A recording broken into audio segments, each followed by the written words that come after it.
Hello and welcome to the Peter MacKay Motorsport Podcast. Thank you so much for tuning into this episode. I am back from Daytona after an incredible weekend, an amazing experience getting to meet so many great drivers, team owners and see a fantastic race play out over 24 hours at the most incredible location at the Daytona International Speedway. I was very fortunate to be in the media centres, interviewing a lot of the drivers when they came out of the car, either after their first stints and also to the race winners when they came out of the car at the end of the race. So it was an absolute privilege, and I was really lucky to be able to capture a number of interviews for the podcast while I was there. If you haven't checked them out already, you can do. You can look at the whole bank of episodes on www.petermackaymotorsport.com/podcast. You can get them on there, or via your podcast provider as well. Most of them you'll be able to find our show on Apple Podcasts, Podbean, Stitcher, Podcast Addict, you name it, you should be able to get it there. But today we're going to have a change of pace. We had lots of sports car stuff, lots of IMSA stuff last week. This week we're going to talk about Moto GP. We've got over New Year and we're now heading towards full steam ahead towards the start of the Moto GP season at the end of March. Still about 8 weeks to go, but already the life has kicked off in the Moto GP paddock, because this year is a big year for MotoGP, because every single factory rider, apart from Marc Marquez, is out of contract at the end of this year. So we're expecting a big, what we call silly season, to take place and lots of riders to move around. But Yamaha have decided they would like to have it a little bit their own way. And actually this week just past, Yamaha have tried to break the internet, because they have come out with a major announcement after the other. So in this episode, we're going to talk all about the announcements that they have made and the repercussions and the consequences of those announcements. Now, the first one was probably the least surprising. On the 28th of January, Yamaha announced that Maverick Vinales would be signing for the team for the 2021 and 2022 season. So his current contract runs out at the end of this season in 2020, but they've already booked him up for the next 2 years after that.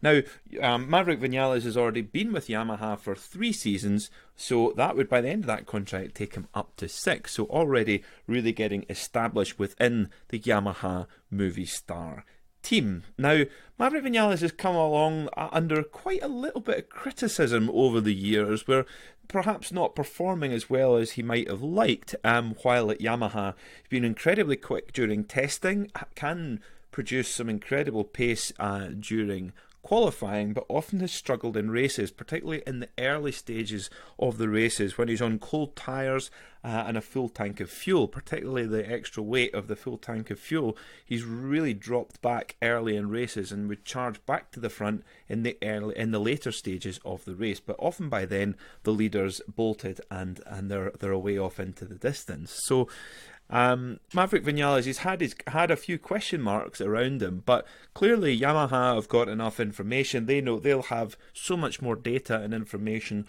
on how good a rider Maverick really is, and how much is his ability on the bike, and how much is the actual ability of the motorcycle he is riding. And it is well documented that Yamaha have not had the quality and the performance from the bike that they would truly desire. So they've obviously seen enough in their data that to be able to put their faith in Maverick Vinales for the next, basically for the next 3 seasons. The 3 seasons they're going to have Maverick Vinales, the number 12, on their bike. Now, we'll come on to the reasons why they've decided to make this announcement so early later on, but there is a lot of reasons why the Yamaha team have decided to lock down their lineup so quickly. Now, the bigger announcement came just 1 day later. I don't think when so many people were expecting, after such a big announcement with Maverick Vinales on the 28th of January.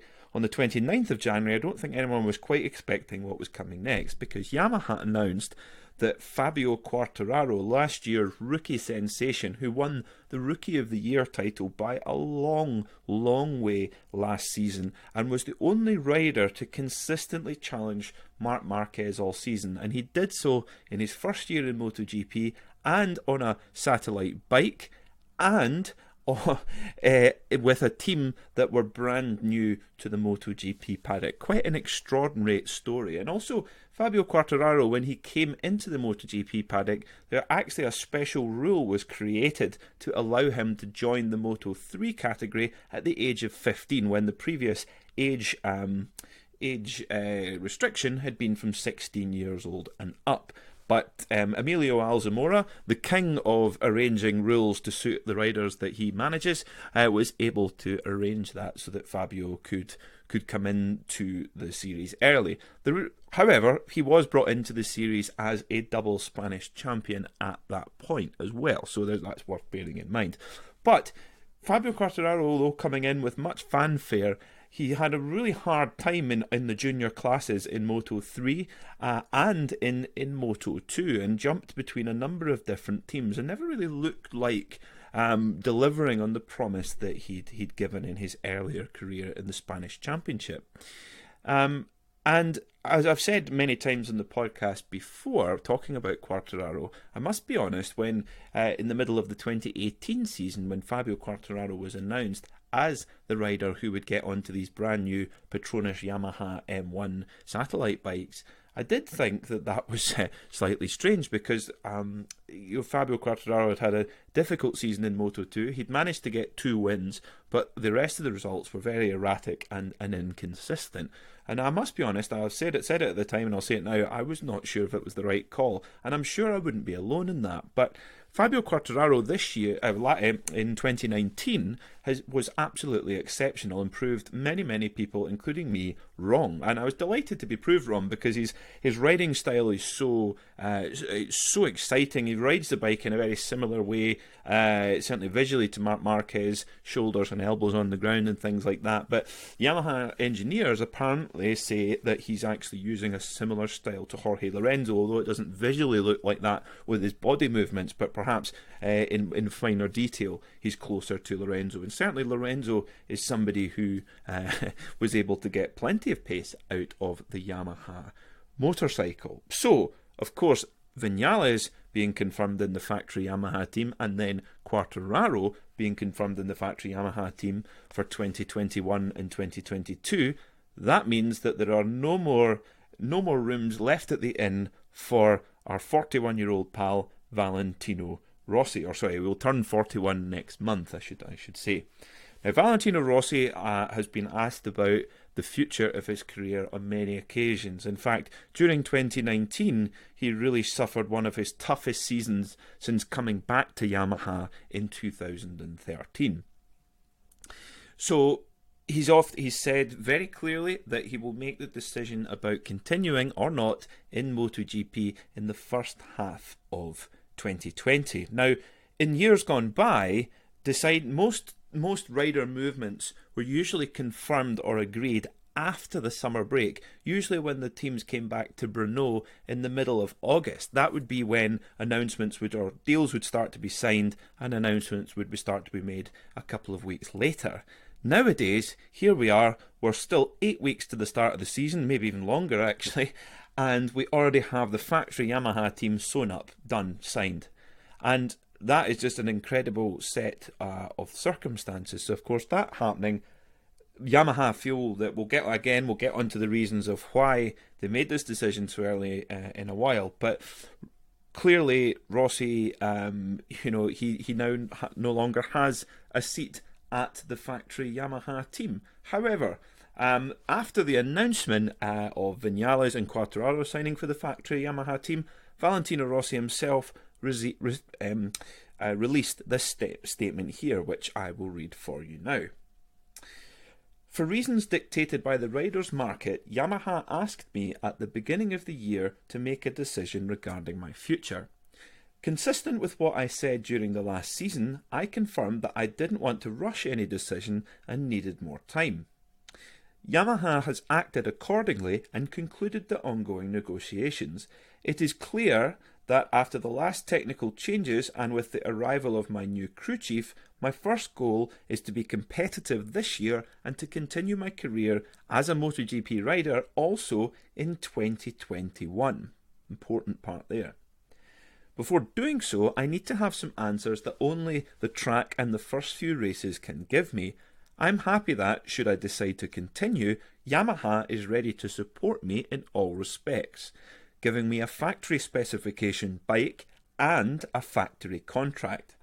In the first tests, I will do my best to do a good job together with my team and be ready for the start of the season. So very telling there. He's stating that he's intending to carry on in 2021, although he needs to make that decision for certain over the first few months of the season.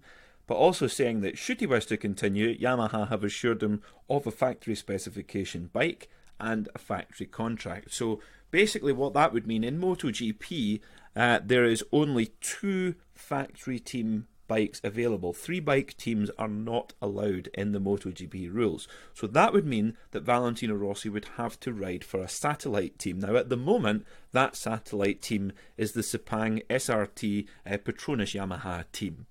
Now, that wouldn't be a bad place to be at all, because both Fabio Quartararo and Franco Morbidelli on those bikes last year were absolutely exceptional. Although Quartararo got most of the headlines, Franco Morbidelli put together an exceptional season as well, finishing in the top 6 on a number of occasions. So that wouldn't be a bad place to be, but of course this opens up a can of worms of how that satellite team might look with Valentino Rossi being involved in it. There's talk of VR46 teams. There's talk of all sorts of different things that could happen. Of course, it's very much in the interest of the MotoGP Championship to have Valentino Rossi involved. You just have to go to any MotoGP race you like, regardless of the country it's in, and the sheer level of Valentino Rossi fans wearing his merchandise from head to toe gives you a big reason of how much money and value he brings to the sport. However, I see it. I have a quite a firm view on this. I think that MotoGP now has to prepare and has to be ready for the sport without Valentino Rossi. Now, we've had superstars like him before. We've had Barry Sheene, we've had Giacomo Agostini, we've had Mike Hailwood. Now, of course, these are guys are, racing 40 years ago, but we have had superstars in the past. Probably nobody on the scale of Valentino Rossi, but certainly the sport it lived before Valentino Rossi, and it will live again afterwards. Will there be a few painful years? Quite possibly. The one thing that will recover the situation once Valentino Rossi decides to retire is all to do with like always in any sport, it's the quality of the spectacle, and that is the good side of this news. Okay, the bad news is Valentino Rossi is not going to be in the full factory Yamaha team. That's guaranteed now. But the man that is replacing him, Fabio Quartararo, has been picked as the guy to stand up to Marc Marquez, and he did so on a number of occasions last year in just his first year in the championship. So I think if he stays fit and healthy and he continues to develop with the Yamaha bike and it improves in speed, I think we're gonna see a great rivalry between Marc Marquez and Fabio Quartararo as well. Now, these were 3 pretty big announcements that hit us. But Yamaha weren't finished. They had one more big announcement to make, and that was with Jorge Lorenzo. And I shall read out this announcement for you now. And this was again from Jorge Lorenzo himself. So this is the caption: Jorge Lorenzo, Yamaha Factory Racing test rider. I'm very happy with the decision to join the Yamaha Factory test team. I was always planning on staying involved in MotoGP and returning to the paddock, and I think this is a suitable role for me. I know the team and the M1 Yamaha well. The Yamaha really suited my riding style, and it will be very interesting to meet up with my old bike again. Returning to Yamaha brings with it some good memories. We secured many podiums and victories and 3 world titles together, so we know where our strengths lie. I want to thank Yamaha for this opportunity because this allows me to do what I love, riding motorbikes and pushing the limit, whilst enjoying a slightly calmer lifestyle than I did in previous years. I'm very motivated to get to work and can't wait to start riding. I want to do my best for Yamaha's future, and I hope my riding experience will be helpful to Yamaha's engineers and riders to bring the title back to Yamaha. So Jorge Lorenzo, although he made his retirement from the sport at the end of last year, he hasn't been able to stay away long, and he will be the factory test rider for Yamaha going forward. Now, this is crucial as well. This is having somebody like Jorge Lorenzo, who won of the last decade, he won all of Yamaha's titles. He won in 2010, he won in 2012, and he won in 2015 as well. So he is the key man who knows how to extract the pace from a Yamaha motorcycle in the last 10 years. If you go back to the previous decade, of course, it's Valentino Rossi. So they have the knowledge, and they have the ability, and they also have the legacy within the team now, with having Valentino Rossi and Jorge Lorenzo within the Yamaha setup, hopefully long term. That gives a kind of memory of the good days of Yamaha and how they can get back to those, because the last couple of seasons have been difficult for Yamaha. They've clearly not had the consistent pace at every track like their rivals have, and it's really held back their riders. So they've got the right riders. I think Vinales can be quick enough, Quartararo can certainly be quick enough, but they need the bike underneath them, and to have two old heads like Rossi and Lorenzo is very exciting indeed.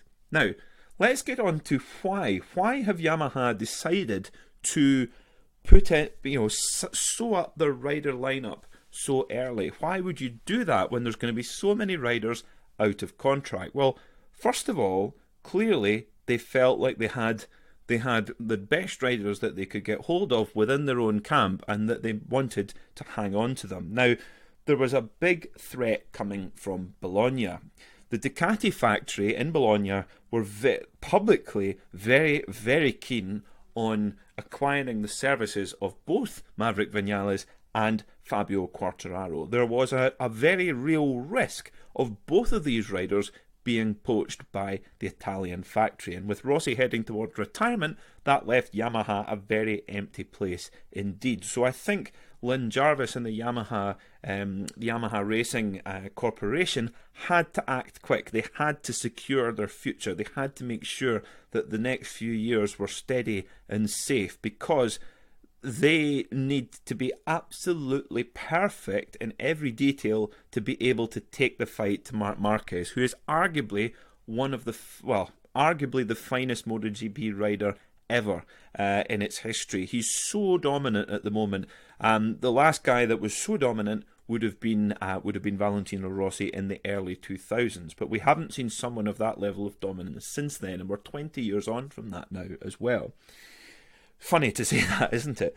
And Rossi's still around. So I think that was very, very important for Yamaha to make sure that they had Quartararo and Vinales safely in the camp. Of course, it also gives continuity as well, because Vinales will be heading into his fourth season with the team. Valentino Rossi has raced with Yamaha, apart from 2 years, since 2004.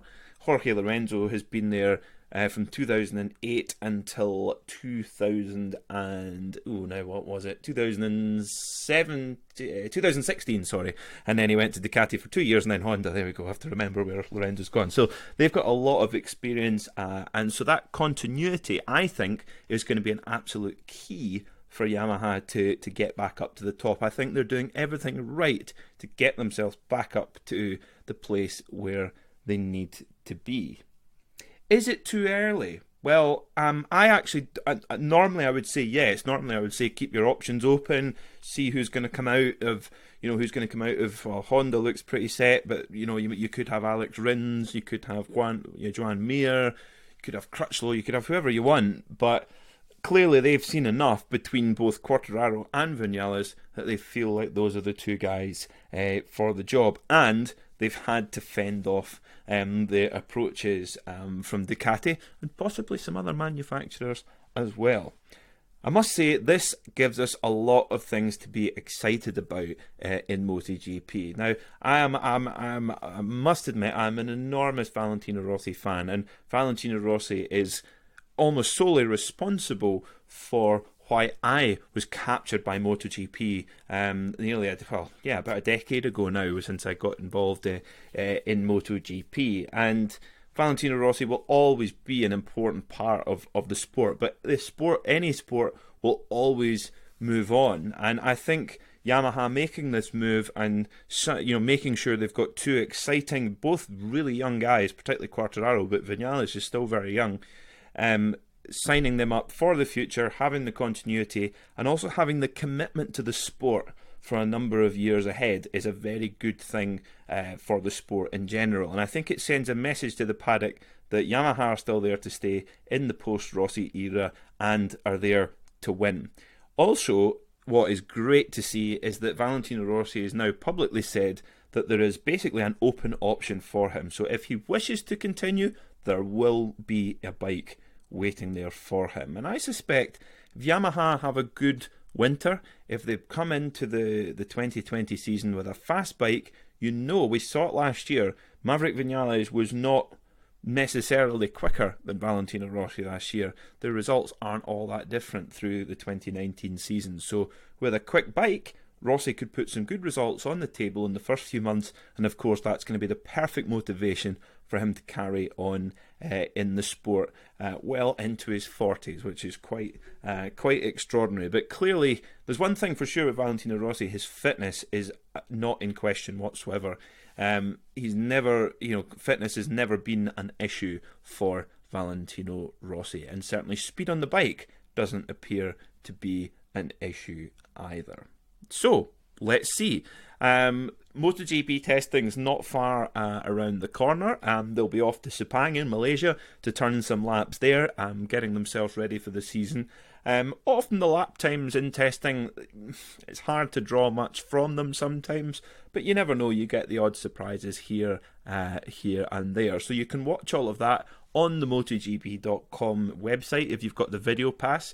I'd highly recommend the video pass for the season. It means that you can watch any race, any practice, any qualifying, anywhere in the world, from your phone, your laptop, your smart TV, anything like that. It's a brilliant service. Thanks very much for listening to this episode. I really appreciate it, and I hope you've enjoyed listening to Yamaha's big news. You can get in touch with me on the programme via my website, which is petermackaymotorsport.com. Also follow us on Instagram, which is at Peter MacKay Motorsport. We also have our Facebook page, which is the Peter MacKay Motorsport Podcast. And finally, don't forget to subscribe on your chosen podcast platform, and then you'll get a little notification on your device whenever a new episode pops up. So thank you very much for listening, and I look forward to speaking to you again very soon.